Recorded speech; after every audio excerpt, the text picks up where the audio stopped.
I told my wife Amanda about my dream of starting a food truck on a Sunday evening while we were having dinner at our small apartment, and the moment I finished explaining my vision, I knew from her expression that she thought it was the dumbest idea she had ever heard. A food truck? Marcus, are you serious right now? You want to quit your stable job as an accountant to sell tacos out of a truck? Her tone was dismissive and condescending in a way that made me defensive before I even tried to explain the business plan I had been developing for months. I had been working as a junior accountant for 5 years, making $52,000 annually, a job that paid the bills but left me miserable and unfulfilled, dreaming about the culinary career I had always wanted but had been too practical to pursue. My passion had always been cooking. I grew up helping my grandmother in her kitchen, learned traditional recipes from my Mexican heritage, and spent every weekend experimenting with new dishes and techniques that my friends raved about. The food truck seemed like a way to finally pursue that passion without the enormous capital requirements of opening a traditional restaurant, a chance to test whether I could make a living doing something I actually loved instead of just surviving in a career that slowly killed my soul. I've done the research and the numbers actually work, I explained, pulling out the business plan I'd been refining for months. Food trucks have lower overhead than restaurants. I can start with a focused menu of items I know are exceptional, and there's strong demand in this city for authentic Mexican street food done well. I've already found a used truck for $45,000, and with our savings plus a small business loan, I can get started within 3 months. Amanda looked at the business plan like it was a joke, not even bothering to read through the financial projections or market analysis I had spent weeks preparing. Marcus, this is insane. You're talking about spending all our savings and taking on debt to buy a food truck that will probably fail within a year like most new food businesses do. We're barely making ends meet on your current salary, and you want to throw away job security for some fantasy about being a chef? Her complete lack of faith in my abilities and her dismissal of something I was passionate about hurt more than I wanted to admit, but I tried to stay calm and rational. It's not a fantasy. It's a calculated risk based on real market opportunity and my actual cooking skills. I'm not asking you to quit your job or take on any risk yourself. You'd keep working while I build the business, and if it fails, I can always go back to accounting. But I need to try this or I'll spend the rest of my life wondering what could have been. She stood up from the table, clearly angry now, her voice rising in a way that told me this conversation was about to become a fight. You need to try this. What about what I need, Marcus? I need a husband who's responsible and thinks about our future, instead of chasing pipe dreams about being a taco truck guy. Do you know how embarrassing it would be to tell people my husband quit his professional job to sell food out of a truck? The shame and embarrassment she felt about my dream was clear, and I realized in that moment that she cared more about how my career choices reflected on her than about whether I was happy or fulfilled. This isn't about embarrassment. It's about building something meaningful and doing work I'm passionate about instead of dying slowly in a cubicle, I said, my own frustration starting to show. I thought you'd support me trying to build a better life for us, not mock me for having ambition beyond just collecting a paycheck. She laughed, a harsh sound without humor. Ambition? Marcus, ambition is working your way up the corporate ladder, getting promotions, building a real career with benefits and retirement. Buying a food truck isn't ambition.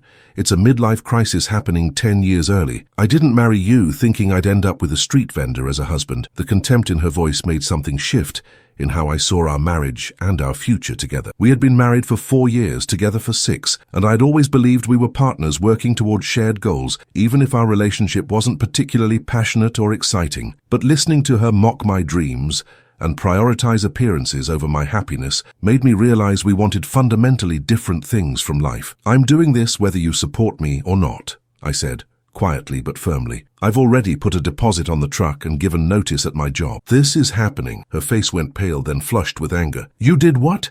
You quit your job without even discussing it with me first? What kind of marriage is this where you make huge decisions that affect both of us without my input? I met her eyes directly. The kind where one partner has been trying to discuss his dreams for months while the other partner dismisses and ridicules them. I tried to include you in this decision, Amanda. You made it clear you think it's stupid and embarrassing, so I'm making the choice myself. She grabbed her purse and keys, heading toward the door. If you go through with this idiotic food truck plan, I'm not staying married to you. I'm not going to be married to someone with no ambition who throws away his career for a food truck. Choose, the truck or me. The ultimatum hung in the air, and I realized with surprising clarity that the choice was easy. I choose the truck. If you can't support me trying to build something meaningful, then we probably shouldn't be married anyway. She stared at me in shock, clearly not having expected me to call her bluff. You're choosing a food truck over your marriage. Over me, I shook my head. I'm choosing to pursue my dreams and build a life I'm excited about, rather than staying in a marriage with someone who wants me to be miserable and small for the rest of my life. If that means getting divorced, then we should get divorced. She stood there for another moment, seemed like she might say something else, then just walked out the door, slamming it hard enough to rattle the frame. I sat alone in the apartment we had shared for 4 years, feeling scared and liberated in equal measure, wondering if I had just made the biggest mistake of my life, or the first truly brave decision I had made in years. The food truck was happening, but apparently my marriage wasn't surviving the pursuit of that dream, and I had no idea whether I would end up vindicated or broken by the choice I had just made. Amanda filed for divorce 3 weeks later, making it clear she hadn't been bluffing about leaving if I went through with the food truck. The divorce was relatively quick and clean since we didn't have kids or significant assets to fight over. We split our modest savings. She kept her car, I kept mine, and we went our separate ways after 4 years of marriage that apparently hadn't been strong enough to survive me pursuing a dream she found embarrassing. I moved into a cheap studio apartment and threw myself into preparing for the food truck launch, working 16-hour days to get the truck operational, develop my menu, secure permits and licenses, and build relationships with suppliers. The loneliness hit me hardest at night, when I'd come home exhausted to an empty apartment, wondering if Amanda had been right, and I was destroying my life for a business that would fail spectacularly. But every time doubt crept in, I reminded myself that staying in that accounting job while married to someone who wanted me to play small would have been a slower, more painful kind of death than any business failure could be. The food truck, which I named Abuela's Kitchen after my grandmother, whose recipes formed the core of my menu, launched on a Tuesday morning in a busy downtown area near office buildings and construction sites. I had a simple menu focused on doing a few things exceptionally well: carne asada tacos, carnitas burritos, elote, and fresh agua frescas made daily from my grandmother's recipes. The first day was terrifying and exhilarating, standing in that small truck, cooking and serving food to strangers who were trusting me with their lunch money and their taste buds. I sold about 30 meals that first day, barely covering my food costs and expenses, and went home feeling discouraged, but determined to keep pushing. Word of mouth started slowly.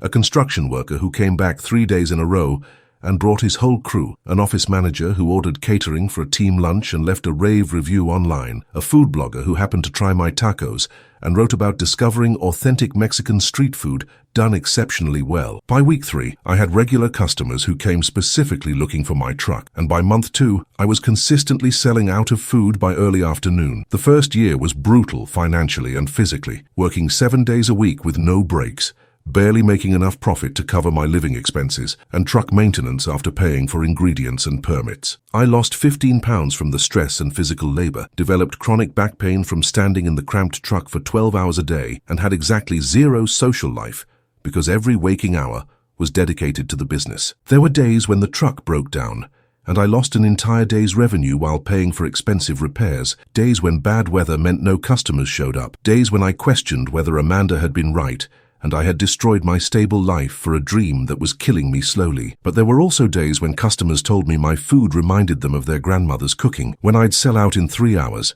and have a line of disappointed people who couldn't get food, when I'd count the day's revenue and realize I had made more profit in 1 day than I used to make in a week as an accountant. Those good days kept me going through the hard ones, proving that the concept worked and people genuinely valued what I was creating. It was around month 14, during a particularly difficult period when the truck needed a major transmission repair that would cost $3,500 I didn't have, that I hit my lowest point emotionally and financially. I was sitting in my apartment at 11 at night, looking at my bank account that showed $847 total across checking and savings, trying to figure out how to pay for the repair and still afford rent and food for the next month. The despair was overwhelming. I had given up my marriage, my stable career, my financial security, all to pursue this dream that was barely keeping me alive and might collapse completely if I couldn't fix the truck. I thought about Amanda and wondered if she had been right, if I had been foolish and naive to think I could make this work. In that dark moment, I grabbed a book from the small stack on my bedside table, one my grandmother had given me years ago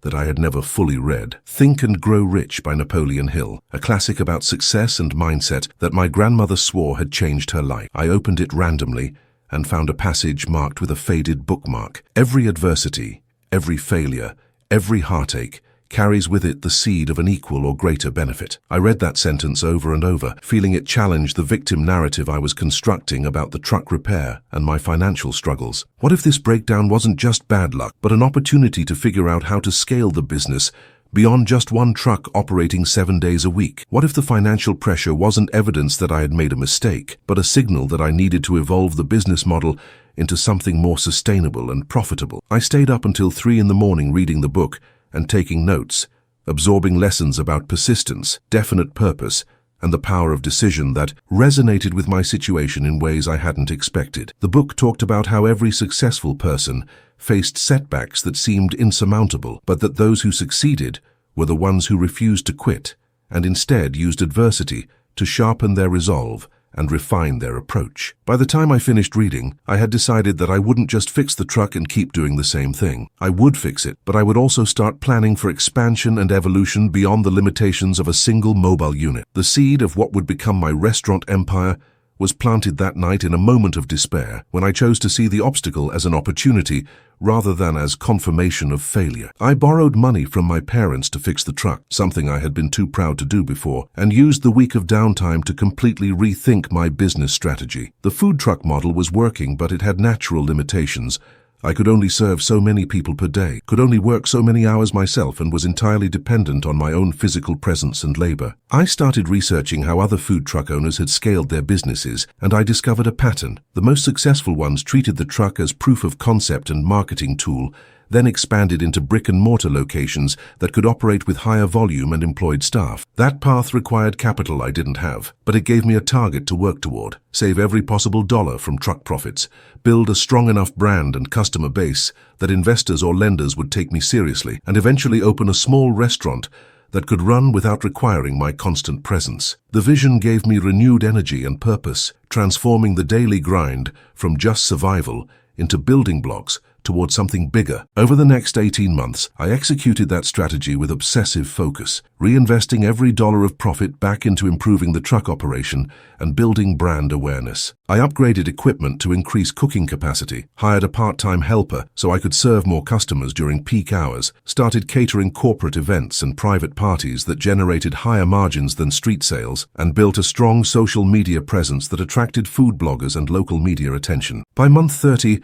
I had built Abuela's Kitchen into one of the most popular food trucks in the city, with daily lines that stretched around the block and a catering business that was booked weeks in advance. More importantly, I had saved $78,000 in profit and had generated enough credibility that a small business lender was willing to give me a $150,000 loan to open my first brick-and-mortar location. I found a small space in an emerging neighborhood, 200 square feet, that had previously been a failed pizza place, and spent 3 months renovating it into an intimate 40-seat restaurant that expanded my menu while maintaining the authenticity and quality that had made the truck successful. Abuela's Kitchen restaurant opened 2.5 years after I bought the food truck, and the contrast between where I had started and where I was now felt surreal in the best way. Opening night was packed with loyal food truck customers, food media, and neighborhood residents curious about the new spot, and watching people enjoy my food in a real restaurant that I owned made all the struggle and sacrifice feel worth it. The restaurant was immediately successful, generating more revenue in a week than the food truck did in a month, and within 6 months,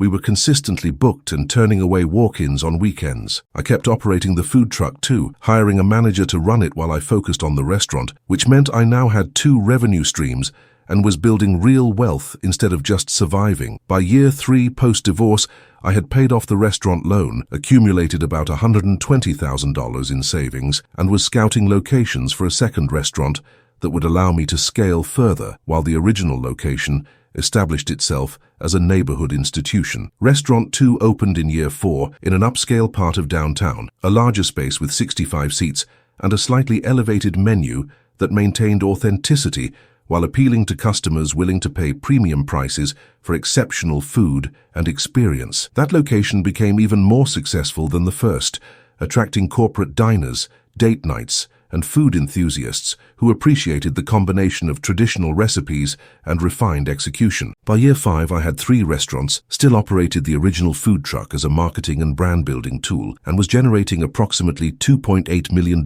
in annual revenue with profit margins around 18% after all expenses. My personal net worth had grown to about $650,000 through retained earnings and increasing business value, and I had built something I was genuinely proud of that honored my grandmother's legacy while proving that my passion could translate into sustainable business success. The guy who Amanda had mocked for wanting to sell tacos from a truck had built a small restaurant empire through persistence, quality, and refusing to let adversity or doubt stop forward progress. It was during year 6, when I was in the process of opening my 4th location, that something happened that would bring everything full circle. My general manager at Restaurant 3 called me about a hiring situation that needed my input. "We have a strong candidate for a server position, but there's something you should know before we make an offer. Her name is Amanda Rodriguez, and based on what she put on her application, she's your ex-wife. She doesn't seem to know you own these restaurants. She applied online and has been going through our standard hiring process. What do you want me to do?" I felt my stomach tighten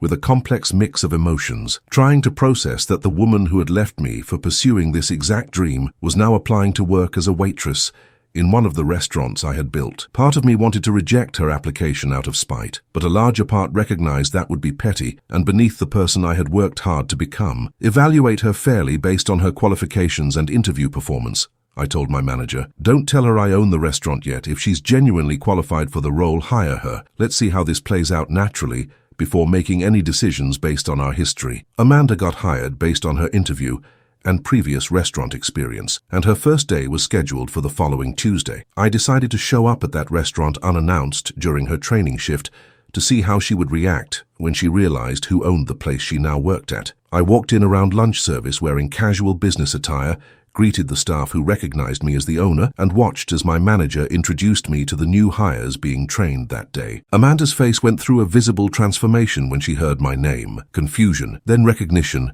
then shock, then something that looked like embarrassment and panic. "Marcus, you own this restaurant?" Her voice was barely above a whisper, and I could see her mind racing to process this unexpected connection. "I own all 4 Abuela's Kitchen locations, plus the food truck that started everything," I said calmly. "Welcome to the team, Amanda. I hope you'll enjoy working here." I kept my tone professional and neutral, not hostile but also not warm, treating her the way I would treat any new employee rather than someone who had left me 6 years ago for pursuing this exact dream. After the brief introduction, I went to my office in the back of the restaurant, and about 20 minutes later, Amanda knocked hesitantly on the open door. "Can I talk to you for a minute? I know I understand if you want to fire me now that you know who I am, but I'd really appreciate a chance to explain my situation." I gestured for her to sit down, curious what she wanted to say and how she would explain ending up as a server in my restaurant. She sat on the edge of the chair, clearly uncomfortable, looking very different from the confident woman who had walked out on me 6 years ago. She was thinner,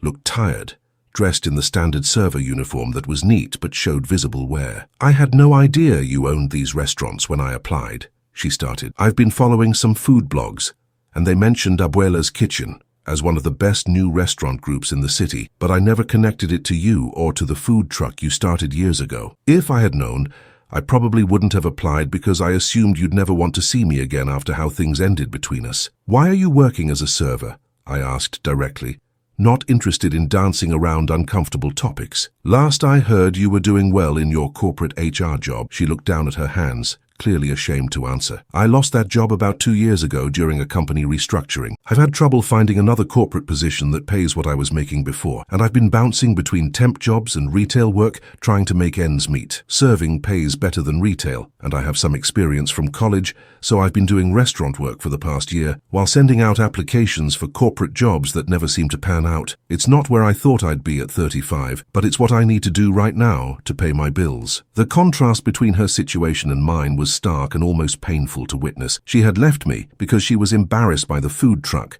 and wanted a husband with a respectable corporate career, and now she was working as a server while I owned the restaurant she worked in. The irony was so heavy I almost felt bad for her. "You can keep the job if you want it," I said after a long pause. "I'm not going to fire you or make your life difficult just because of our history. You'll be treated like any other employee. You'll get the same pay, the same expectations, the same opportunities for shifts and tips. But I need you to understand that our past relationship doesn't exist here. I'm your employer, you're my employee, and that's the only dynamic we'll have going forward. Can you handle that?" She nodded quickly, relief visible on her face. "Yes, Absolutely. Thank you for giving me a chance, despite everything. I really need this job, and I promise I'll work hard and not cause any problems. She stood up to leave, but paused at the door. Marcus, I know this isn't the time or place, but I want you to know that I was wrong about the food truck. I was wrong about a lot of things. What you've built is incredible, and I'm genuinely happy for your success, even though I have no right to be. The apology seemed sincere, but also tactical, like she was testing whether there was any possibility of leveraging our past connection into something more than just an employer-employee relationship. Thank you for saying that, I responded neutrally. Focus on doing good work here and we'll both be fine. She left my office and I sat there processing this surreal situation. The woman who had laughed at my dreams and left me when I pursued them was now my employee, serving food in a restaurant built on the foundation of that dream she had mocked. Part of me felt vindicated in a way I hadn't fully expected, but a larger part just felt sad about how differently our lives had unfolded after the divorce. I had taken a risk and built something meaningful, while she had played it safe and ended up struggling anyway. Her presence in my restaurant was uncomfortable, but also strangely fitting closure, proof that the choice I made 6 years ago, as painful as it was at the time, had been absolutely the right one. I decided to just let her work, treat her professionally, and see if she could actually handle being an employee in a business owned by the man she had abandoned for pursuing this exact path. If she couldn't handle it and quit, that was fine. If she stayed and did good work, that was fine too. Either way, my life and my business would continue moving forward, regardless of her presence or absence. Amanda worked at the restaurant for about 2 months, and according to my managers, she was a competent server who showed up on time, worked hard, and didn't cause drama with other staff. I avoided being at that location during her shifts as much as possible, not out of anger, but because her presence was a constant reminder of a painful period I had moved past, and I didn't need that energy contaminating the business I had built. But inevitably we crossed paths occasionally, brief interactions in the kitchen or during shift changes, where we maintained professional courtesy without personal warmth. I could see her watching me sometimes when she thought I wasn't paying attention, her expression carrying something like regret or longing that I had no interest in exploring or acknowledging. I was focused on opening Location 5 and negotiating a potential franchise deal that could scale the brand nationally, and my ex-wife working as a server was just a minor footnote to much bigger things happening in my business and life. It was about 3 months into her employment when Amanda asked to speak with me privately after her shift one evening, and I reluctantly agreed to meet her in my office. She came in nervous, fidgeting with her hands in a way that telegraphed she was about to say something difficult or uncomfortable. Marcus, I need to be honest with you about why I wanted to talk. Working here these past few months, seeing what you've built and how you've succeeded, has made me realize how badly I misjudged you and our future together. She paused, seeming to gather courage. I know I have no right to ask this after how things ended between us, but I wanted to know if there's any possibility we could try again. Not immediately, I understand there's a lot of history to work through, but maybe we could start by having coffee or dinner and seeing if there's still a connection between us. I've grown a lot in 6 years, and I think I finally understand what really matters and what I lost when I left you. The request was exactly what I had suspected she was building toward, and I felt no temptation whatsoever to say yes. Amanda, I appreciate your honesty, but the answer is no. There's no possibility of us getting back together, and even having coffee or dinner would send the wrong message about where we stand. I kept my voice calm but firm, needing to be absolutely clear. You left me 6 years ago because you were embarrassed by my dream and wanted a husband with a conventional successful career. Now you're asking for another chance because that dream turned into actual success and you're struggling professionally. The timing isn't coincidental. You're not here because you love me or because you've had some genuine change of heart about what matters. You're here because I'm successful now and you're not. And getting back together looks like an appealing solution to your current problems. She tried to interrupt, but I held up my hand. And even if your feelings were completely genuine and had nothing to do with my success, we're fundamentally incompatible. You value security and conventional markers of success. I value taking risks and building something meaningful, even when it's difficult and uncertain. Those differences didn't work 6 years ago, and they wouldn't work now. She looked devastated, tears forming in her eyes, but I couldn't let sympathy change my position on this. What about the fact that I supported you before you started the food truck? We had 4 years of good marriage before that one decision drove us apart. Doesn't that count for anything? I shook my head, recognizing the selective memory she was using to rewrite history. You didn't support me, Amanda. You gave me an ultimatum. The truck or you, and then left when I chose to pursue my dream. That's not support, that's control. And those 4 years before weren't as good as you're remembering them now. We were comfortable together, But we weren't happy, and you made it clear that you wanted me to stay small and safe so you could feel secure. I'm not going back to that, not with you or with anyone. I stood up, signaling the conversation was ending. You can keep working here if you want, or you can quit if this is too uncomfortable. Either way is fine with me. But we're not getting back together. Not now, not ever. I hope that's clear enough that we don't need to have this conversation again. She left my office crying, and I felt a mixture of relief and exhaustion at having to confront this situation I had hoped would just fade away naturally. The next day she called in sick, and the day after that she submitted her resignation letter with 2 weeks' notice, apparently deciding that continuing to work for me after being rejected was too humiliating or painful to endure. I accepted her resignation without trying to convince her to stay, and 2 weeks later she worked her final shift and left Abuela's kitchen permanently. I heard through mutual acquaintances that she moved to another city a few months later, apparently trying to start fresh somewhere without the constant reminder of what she had walked away from and what I had built without her. I genuinely hoped she found stability and happiness wherever she went, but I also felt grateful that she was out of my life completely again, no longer a daily reminder of the past in the middle of my present. The brief period of her working for me had provided closure I didn't know I needed, proof that I'd made the right choice 6 years ago, and that building my life around my dreams,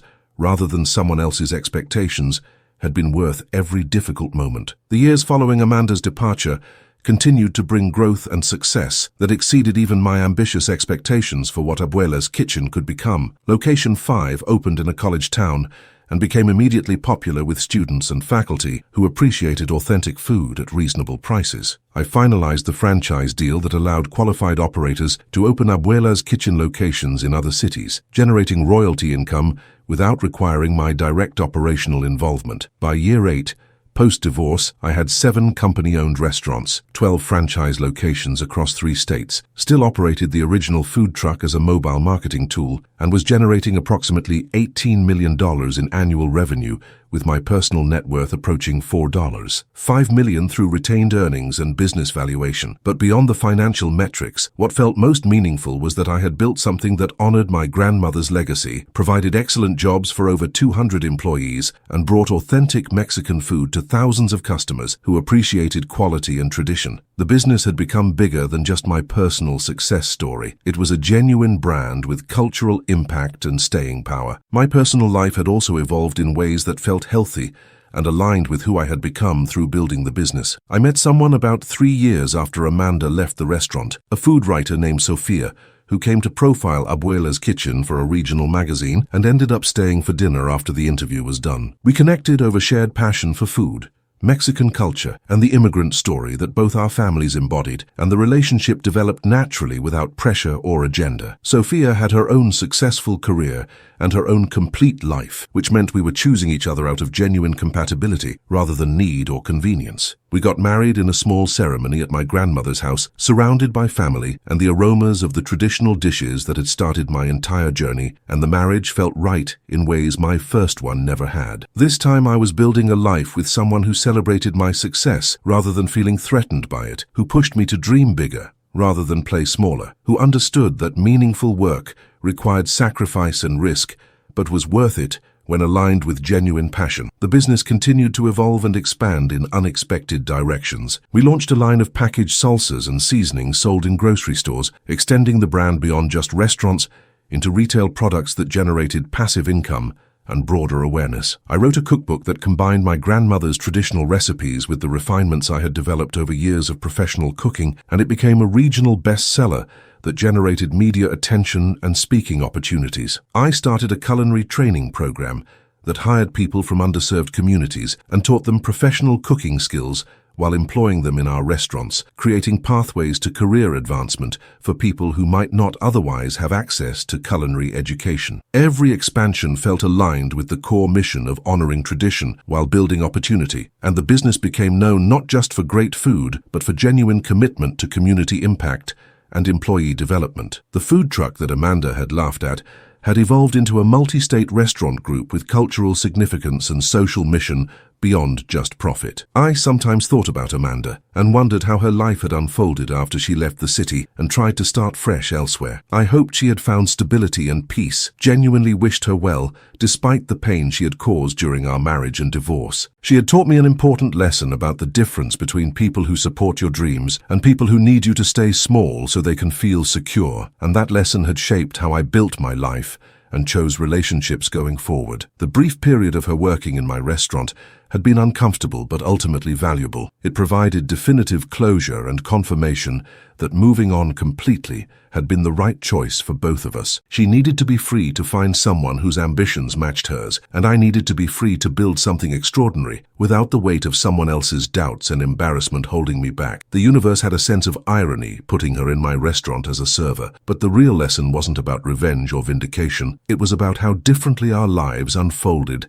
based on the choices we made about risk, passion, and what we valued most deeply. Looking back on the entire journey from that argument about the food truck to building a multi-state restaurant group, I could see how every painful moment had been necessary preparation for what came after. The adversity of divorce, financial struggle, physical exhaustion, and constant doubt about whether I could actually make this work. All of it carried seeds of equal or greater benefit, just as the book had promised. Amanda's laughter and rejection had hurt terribly when it happened, but it had also freed me to pursue my vision without compromise or limitation. The food truck that seemed like a foolish risk to her had been the first step toward building something far more valuable than the conventional corporate career she had wanted me to maintain. I was 42 years old, financially secure beyond anything I had imagined possible when I bought that truck, married to someone who genuinely celebrated my success, running a business that made meaningful impact on employees and communities, and living proof that following your passion despite others' doubts could lead to extraordinary outcomes. The ex-wife who had laughed at my food truck was a distant memory now, just one character in the origin story